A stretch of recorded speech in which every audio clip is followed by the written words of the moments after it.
Hello and welcome to the Elder Tree podcast. My name is Tatiana Dawn. I'm the founder of the Elder Tree and Alchemilla Herbals, and I reside on Jitterbug land here in far north Queensland. You are listening to the Herbal Education segment, where each new moon I invite a myriad of plant wisdom keepers to chat about the world of herbal education, about their passions and motivations, and their dreams for the future of herbal medicine education in Australia. This podcast is brought to you by the Elder Tree, a non-for-profit organisation whose mission is putting the medicine in the hands of the people. One of the ways that we are doing this is through this podcast. If you would like to go deeper with the podcast journey while supporting the Elder Tree for as little as $2 per week, then you can become a member of our Patreon. Thanks to all of the people and plants who have helped to make this podcast possible.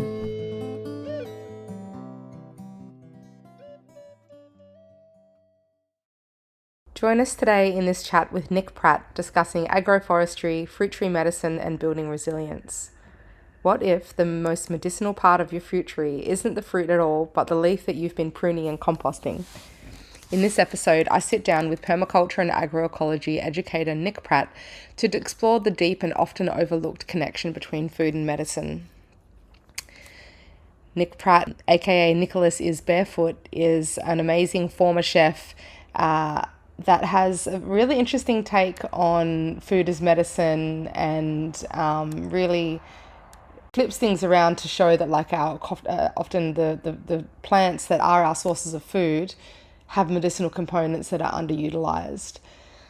In today's episode, we actually sat down and had a video call. This is the first time that I've recorded a video interview. And if you'd like to access the video of this interview, then you can find that on our Patreon.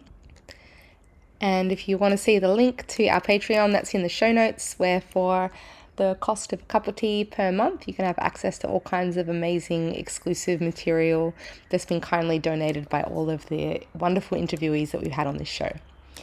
So without further ado, I will let you listen to this wonderful interview with Nick Pratt.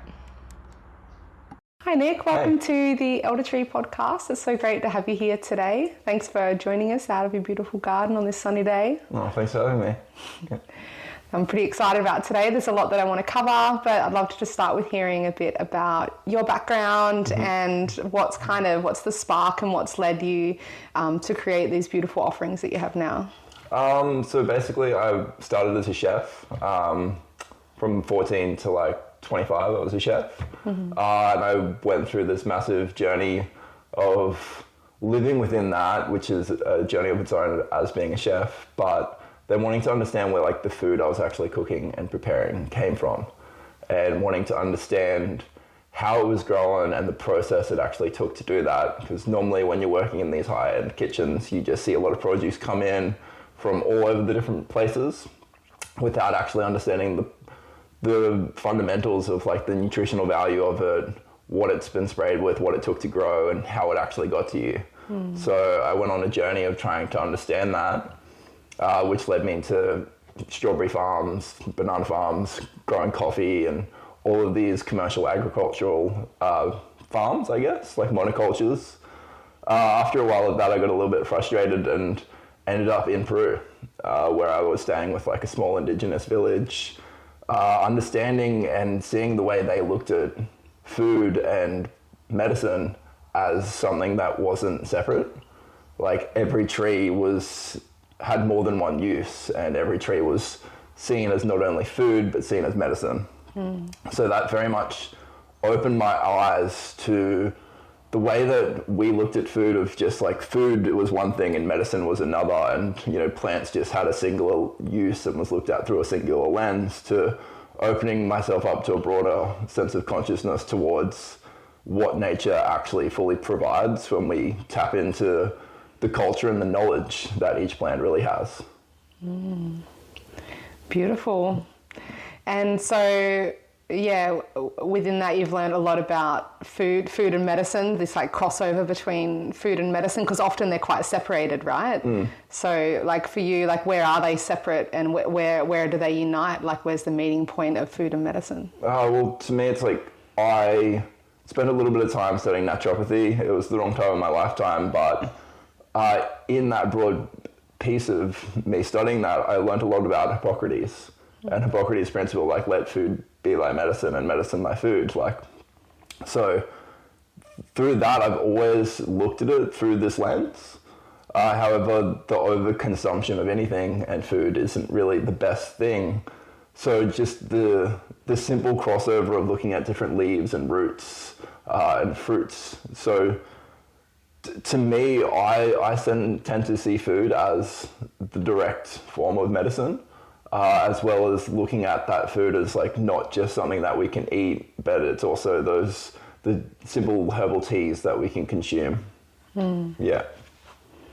Yeah, beautiful. That's kind of something that's been missing in our culture, right? Like in Ayurveda, it's quite popular. Like they work with their food to like restore balance in the body, like restore like when you've got like too excess dryness or excess moisture or heat or cool, different kind of tissue states and constitutions and things like that. We can use them for balancing, but there's not a lot of like education around that, really, is there? No, not overly. Like I haven't really seen too much like mainstream concentration on allowing edible plants be medicine. Yeah, it kind of gets like it's getting like reduced further and further. Like it's like food and medicine are kept separate, and then it's like food's even getting just reduced down into just like its nutrients, and then into supplements and pills and powders and packets, and we're losing touch with like even like fresh food.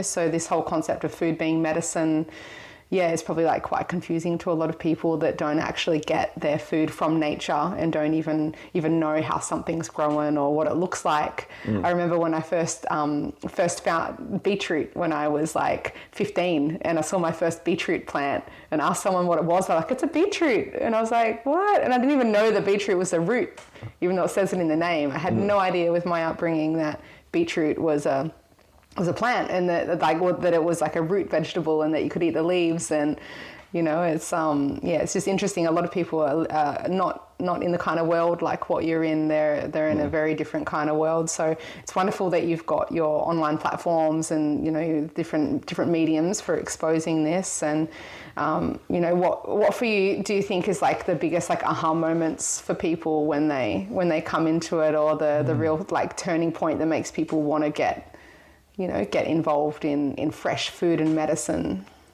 I genuinely think the last few years, with some of like the global geopolitical events and events that have kind of been happening, has been a large amount of awakening for a lot of people, especially towards the masses, of like understanding supply chains and understanding what happens to supply chains in cases of major global events. So I feel like within that, there's also been a movement of this whole like resilience, as well as understanding food as medicine, understanding like how the freshness, like for some reason, the world has so much opportunity to have so many different foods and resources from all over the place. Yet for some reason, like our diseases and our sicknesses are only really rising. Which to me, I feel like a lot of people are having that aha moment of like, well, like this food that we're so readily able to get supplied to us is it really the best quality food for us, especially by the time it gets grown in monoculture practices and delivered via supply chains for however long, or forcibly ripened in some cases. Is that actually the food that's nurturing and taking care of us, or is there another form of food or an outlet to get that food where you actually taste and feel different from that? Yeah, I think we're quite blessed that we live in a part of the world that has farmers markets, and we can kind of get directly local from a lot of farmers, and also blessed to live in a part of the world that has like good soil quality and things like that, so that we can grow.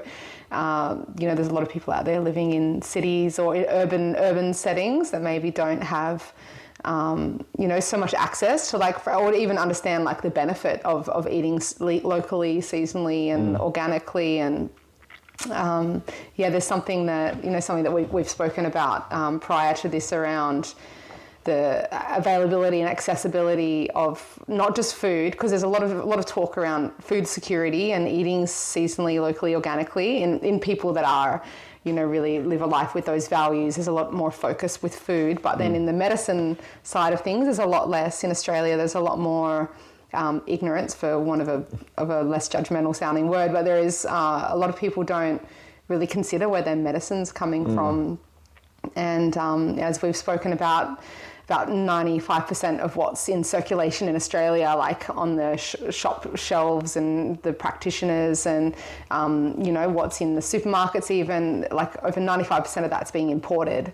So, and most people don't even know that figure. And so, yeah, I'm just curious for you, like do you have any suggestions on like how we can like how we can turn this around so that we have more medicine available? And maybe part of it is like bringing the food and the medicine together more. And just curious to hear your thoughts on some.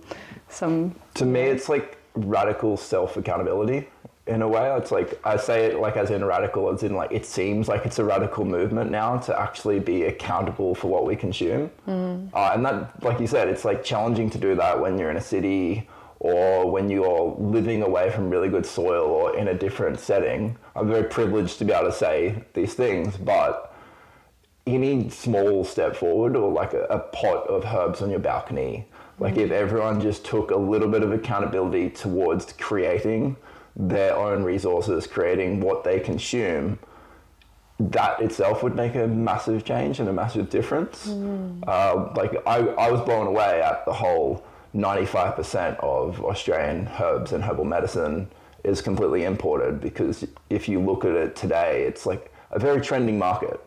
Like this whole Whole Foods and herbal medicine, everyone's kind of opening their eyes to the benefits of that. And I wouldn't say moving away and demonizing Western medicine, but a lot of people are now seeking natural alternatives.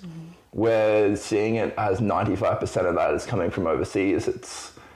It's a very strong disconnect, and it almost seems like a trending market rather than like a sustainable market for humans to actually have a connection towards. Yeah, absolutely. So it's kind of like as a shift in priorities. You know, you talked about like self responsibility.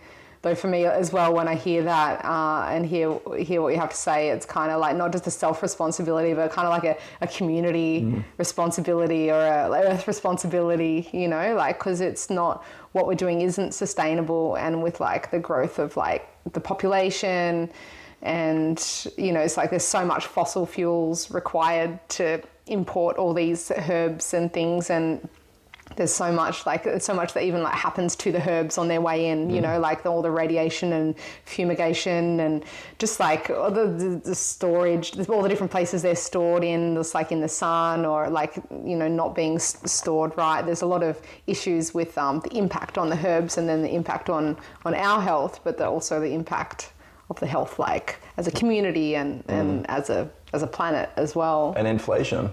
Like that means every single bit of food that we eat, every bit of medicine that we have is subject to inflation. When fuel prices go up, when supermarkets or shops dictate the price, our health and our resilience in every way, shape or form is dictated by global inflation, which basically leaves people like stuck in a way of like, well, anyone who wants to start living a different lifestyle now just has to work more to be able to afford their own human basic needs.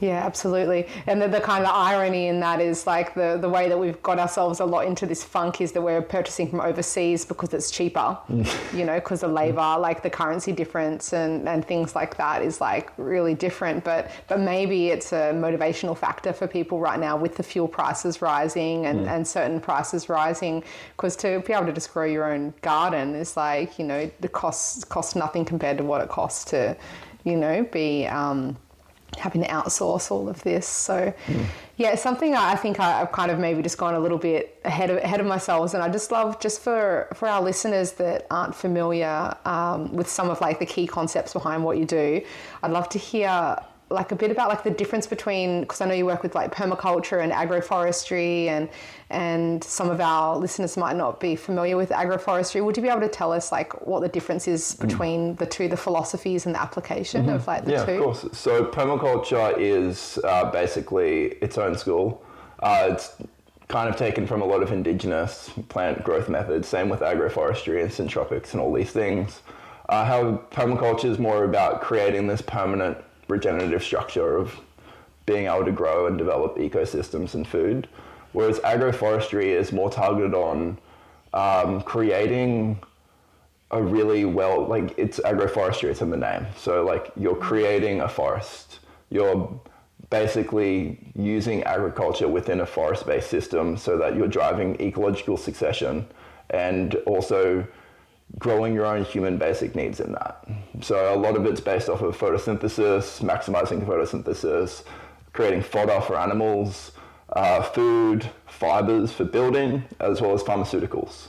So interacting in this forest growth method where you're regenerating the earth, you're growing your own mulch, you're growing your own fertilizers, you're fixing nitrogen, you're storing carbon in the ground, you're maximizing the amount of photosynthesis, the maximum amount of growth per square meter, as well as not really needing this input to come from elsewhere. Like very much similar to permaculture using chop and drop methods, but agroforestry is more targeted at this multi-layered succession of driving forward a forest-like system that humans can actually interact with.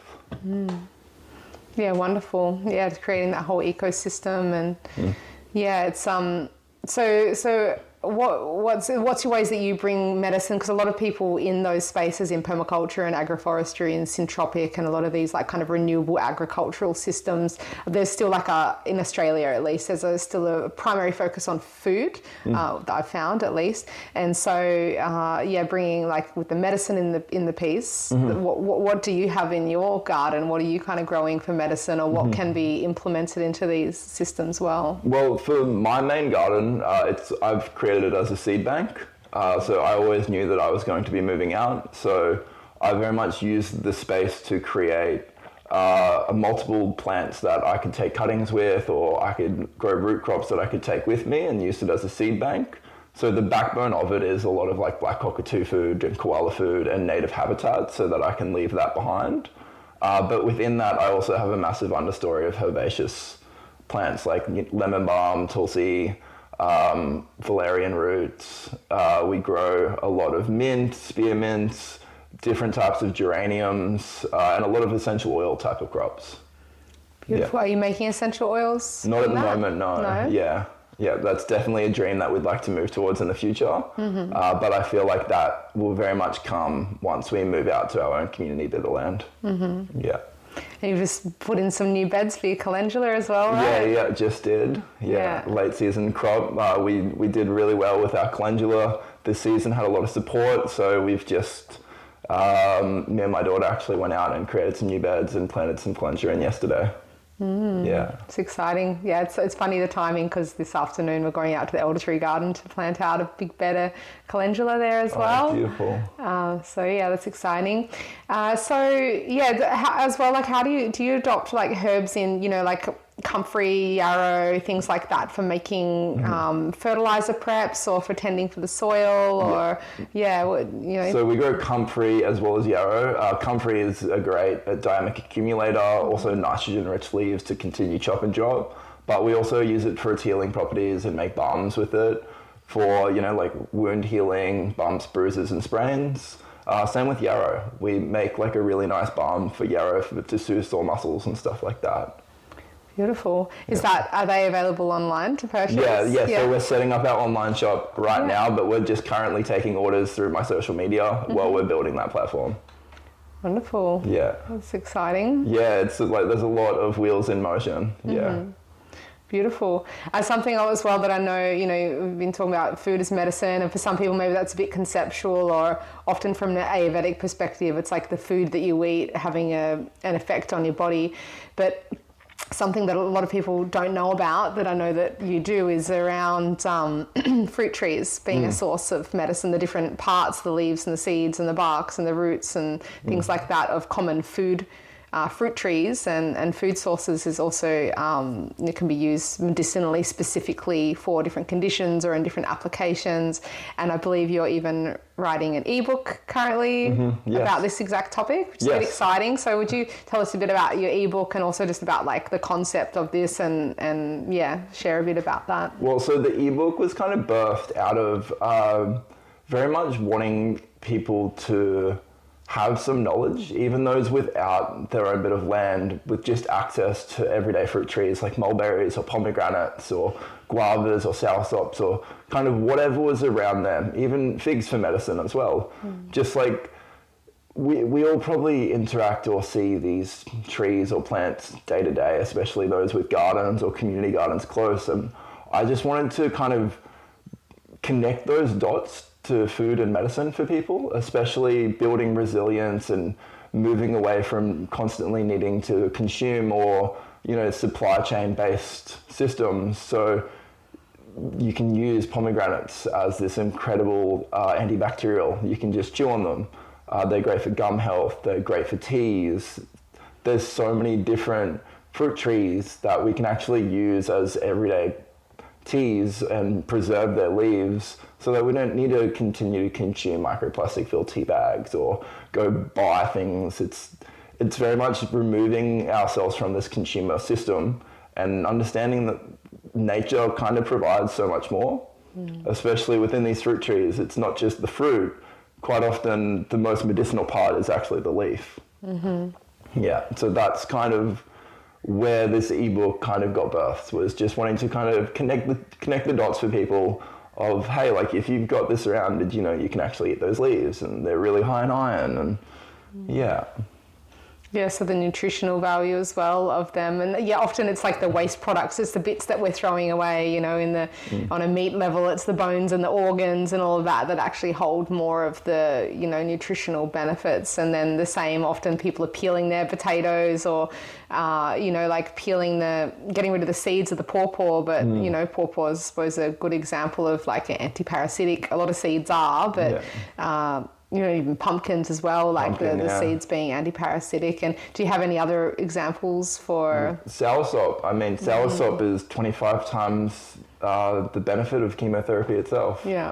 Like just blueberries as well. It's like as soon as they actually end, they start to turn crimson color. And at that point, they're the highest amount of antioxidants that you can really find. So the leaves? The leaves, yeah. Oh, there you go. Yeah. You actually had a post go viral recently, didn't you, about strawberry leaves? Talking about strawberry leaves, yeah. So strawberry leaves contain more antioxidants than the berry themselves. There are also oxalates in strawberry leaves, but there's oxalates in most vegetables. So if you're concerned about it, normally a quick blanch to make pesto or cooking it, phenomenal. But they're an amazing source of iron.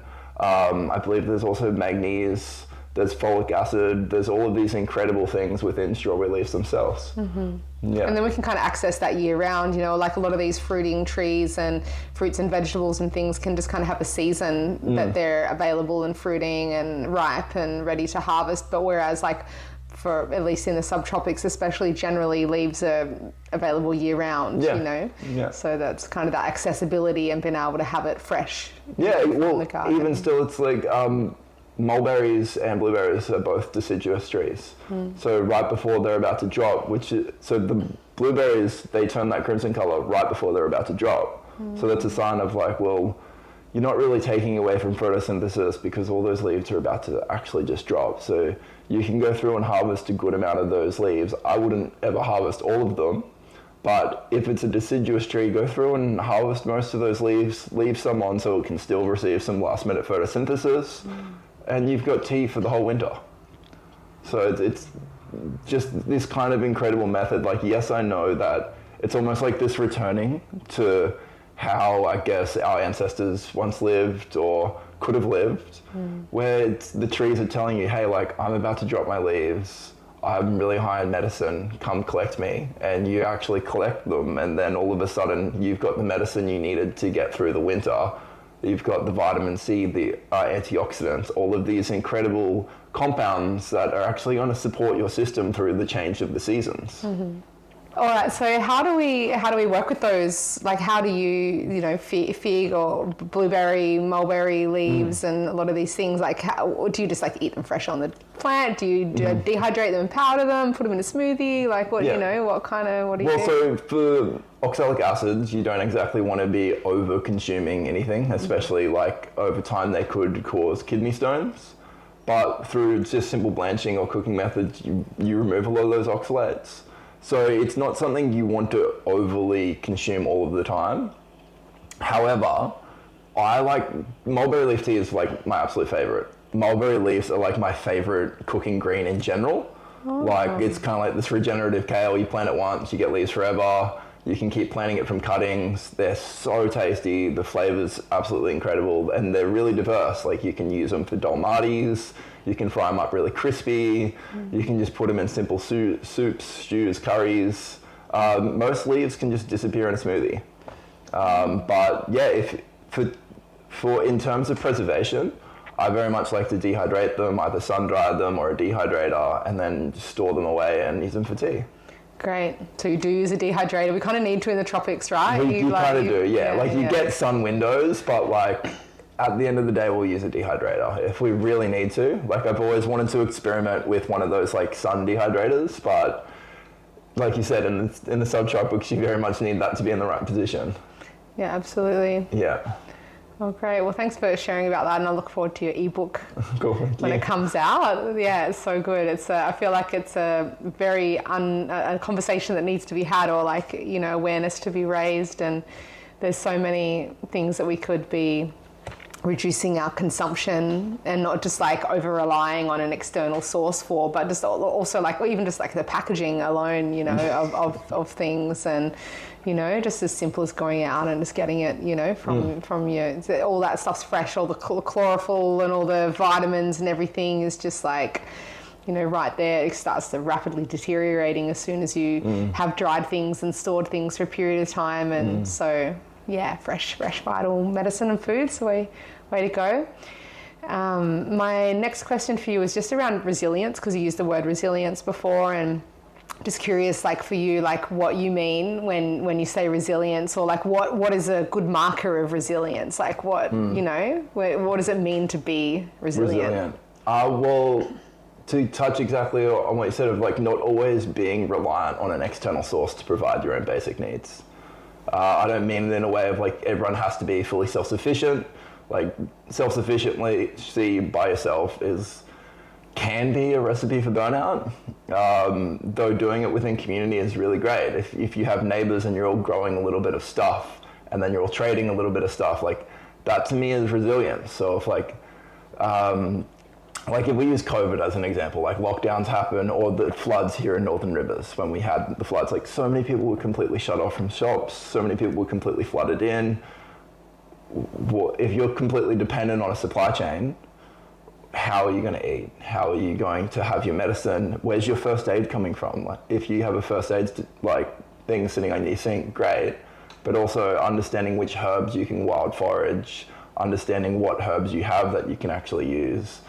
That to me is really resilience. It's rooted in not so much this radical like stepping away from the system, but understanding inside of that system to have steps and processes in play so that if something did ever happen, you're not really just going without, and you have a way to actually survive and meet your own basic needs for yourself. Absolutely. So it's kind of like self-sufficiency, but also what I was hearing is kind of like a community sufficiency as well, like being able to know who you can rely on and trade and things like that, and that and that's where I suppose community comes in, especially when you do have times of crisis, like a flooding really tests the community resiliency, doesn't it? It tests the individuals. It's like, well, how much actual practical knowledge do I have? Sure, I know how to use a computer or but like actually like basic survival skills, like how to actually survive is like a huge thing that's not not often tested in our very convenient, comfortable modern world. Even for us hippies, we're kind of like got our electricity and our running water and everything's like super convenient, and so it's good when we have these test runs in testing our resilience and during COVID as well, like that.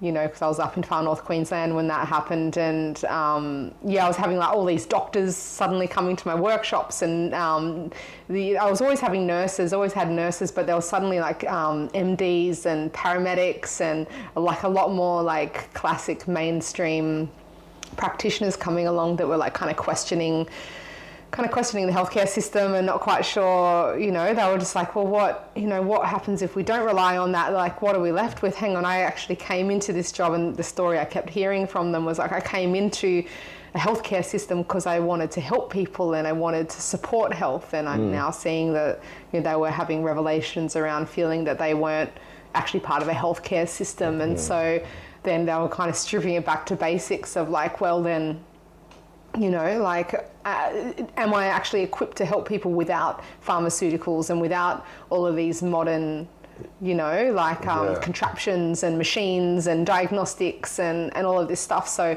they started coming along to our weed walks and medicine making things like that, and being okay, walking along, here's a herb, great, put the herb on the thing, like our ancestors did, before all of this modern kind of intervention and commercialization, industrialization. And for me, that's so liberating. And I love seeing that aha moment when someone's hang on, this is just everywhere. And if I am, plantains, great example of this, a spider bite cut, plantains growing in most places that I go. In Australia, one of the species is growing, and that's a great, kind of entry into first aid or just basic application. And so it's very empowering, when you can have those moments of feeling even if I don't have a phone or a running water or whatever, if I don't have access to the medical system, I don't have access to a supermarket or, all of this, it's so empowering to be able to build that resilience in yourself, and then kind of knowing who you can rely on and building that as a community together as well. So, but there's kind of it feels even after COVID, we got comfortable again culturally, a lot of people the priorities shifted. They went back to work, or they kind of reintegrated after all that kerfuffle that happened. And so, we don't want to have to rely on an apocalypse to we shouldn't. to realign our values into a more functional, resilient way of being. But I'm just curious from you, what do you think needs to happen to actually wake up society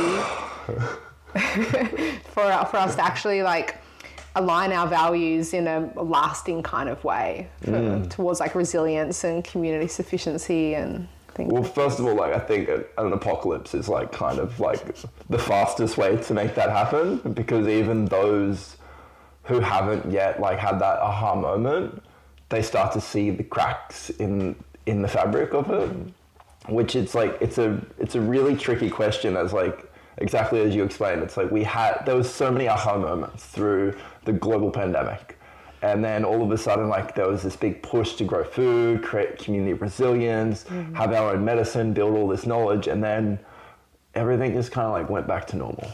It's hold on a minute, we could have really created something within that, and I think something was created within that. There's very much something in everyone's back of their mind. But with these kind of comforts and freedoms that kind of come without being in a lockdown or a global pandemic, there's no urgency to be oh my God, I should build this knowledge. It's a really tricky one, because to me, it's almost this sense of returning, living this way. And since I went through these aha moments and I started to educate myself and even educate others, it's this movement of people choosing to return, not back to this old time romanticizing back when we had no power or anything, but having this simple understanding and knowledge of these things that our ancestors probably passed down for years and years and years, until we ended up in this post-industrial kind of era where everything's provided for us and we can just sit on a computer and type things out or get AI to do everything for us. And we've lost that connection to where our food's from, our medicine, or that passed down knowledge. So to me, I guess the apocalypse would be the fastest, easiest way if we took away all those consumer distractions. But apart from that, like, it would really just take people wanting to really change. And it would take people actually saying, like, I value this and I see it as something that's really important. And so I would like to preserve this knowledge and make sure that my kids and their kids can actually have this knowledge and live this lifestyle. Yeah. So it's like, you're saying that an urgency needs to be, there needs to be an urgency, there needs to be something that like drives us to like, okay, we need a bit of something to give us motivation. And at the moment, it's like a lot of people are kind of already in a mild zombie apocalypse. They're already just like, oh, well, I can get Centrelink, or I can get handouts from the government will take care of me, or, I can just like, don't have to like too much do this stuff, because supermarkets always going to have their shelves full of food, like, all the health food shop or the whatever's is going to be stocked up. So, but then they're reliant on that. So, it's like what I was saying the other day, that compliance creates reliance, and it's like you just kind of just comply to this system and not even question it, because it's just what you do. It's comfortable, it's easy, and it's also why would you make extra work for yourself? Why would you create all these extra steps when you can just go down the shop and get the thing? Like, for some people, they're not really seeing that, and so when I feel like it needs to be like the shift in values, kind of like what you're saying, and like if you're shifting that value onto future generations, like thinking about your children's children, and like what kind of world are we leaving for them? When you kind of start having that 7 or however many generations to come kind of mindset.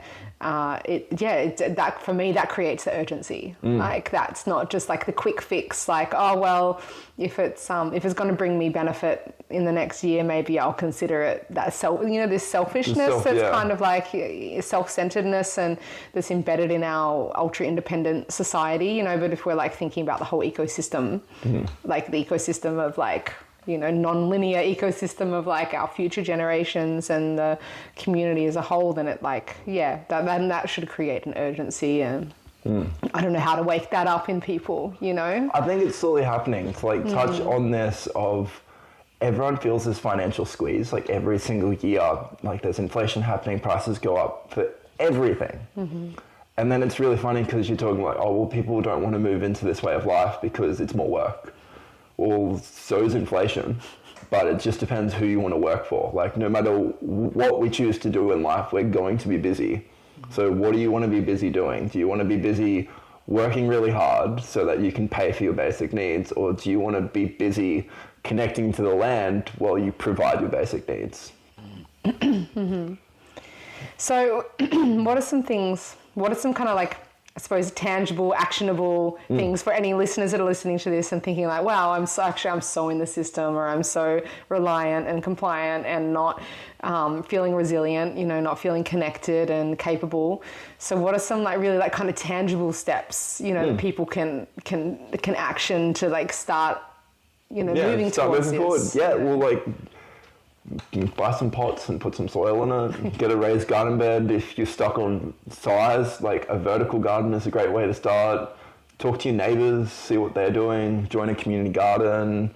If you know someone who does have land, I'm sure that they're not going to mind if you're like, hey, I'd really like to put in a crop. I'll maintain it. We can all share some medicine. Really just like expand your thinking beyond this whole like, well, I don't have land or I don't have access to land. Because there is so much land out there.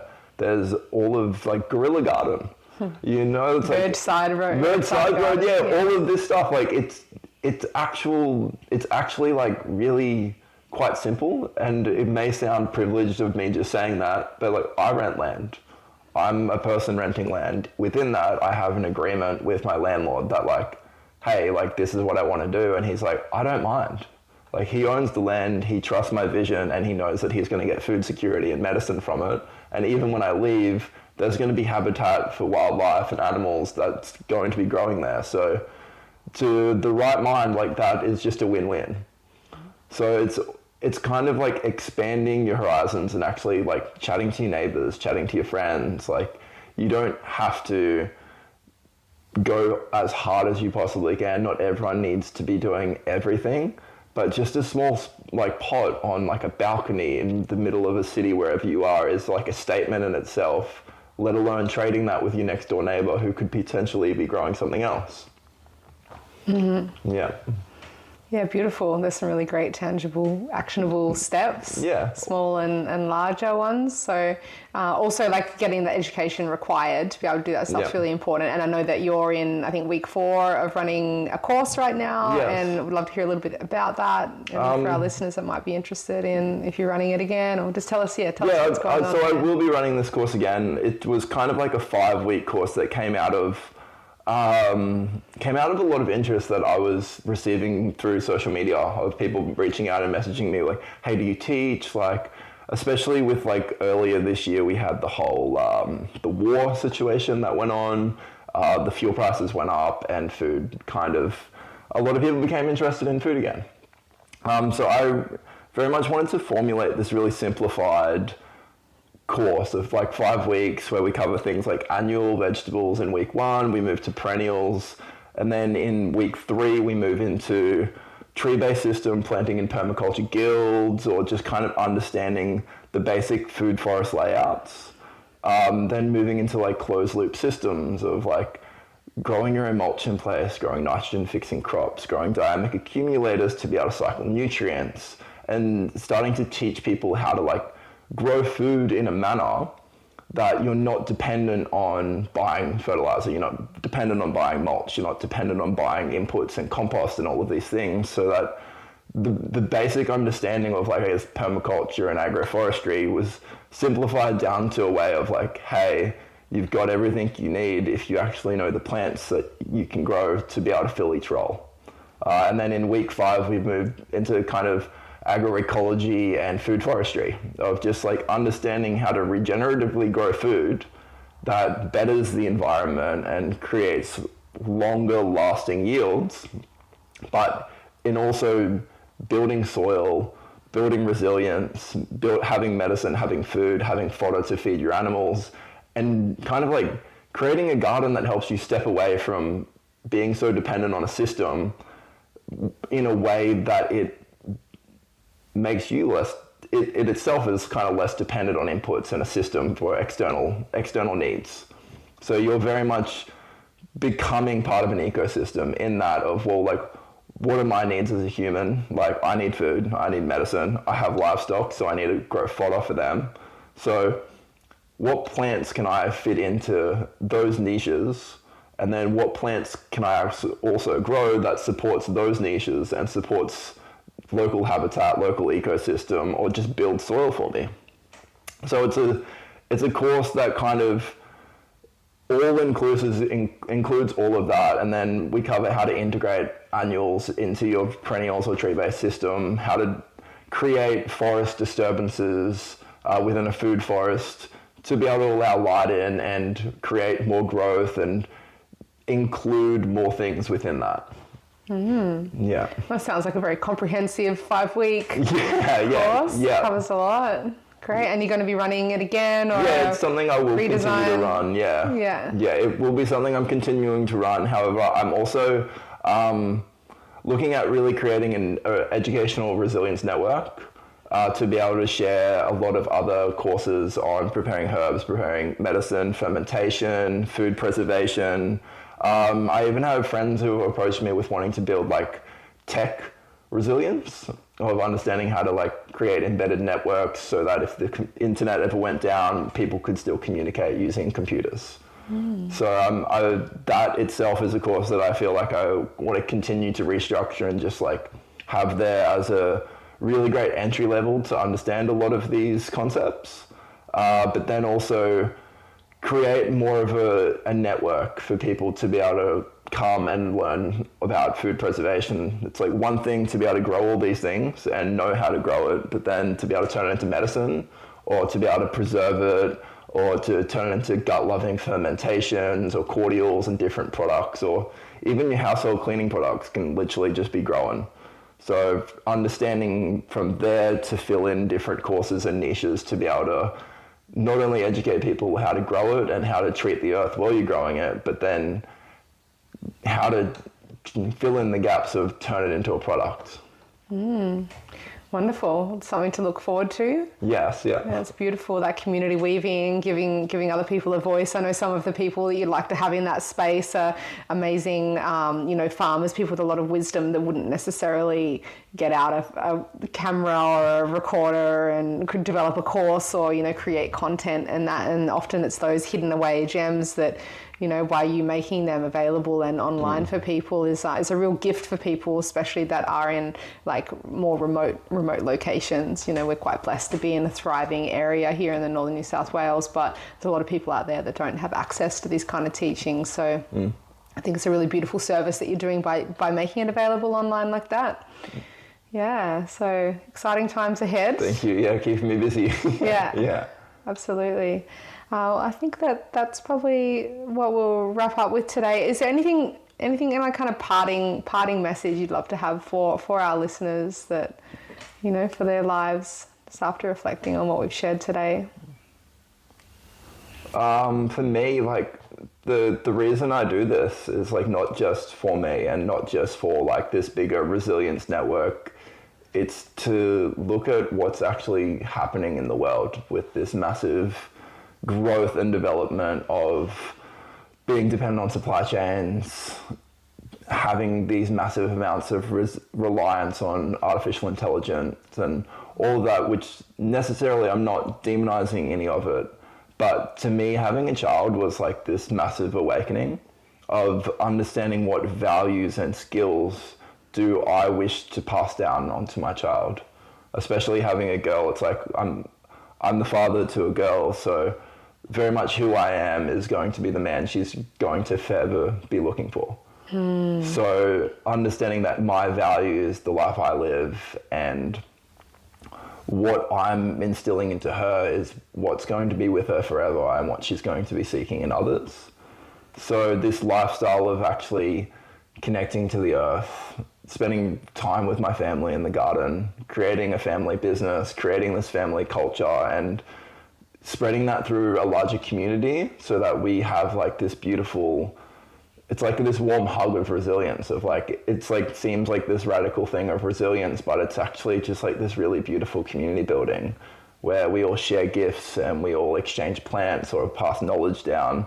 And to be able to raise my daughter in that was something that was like so special.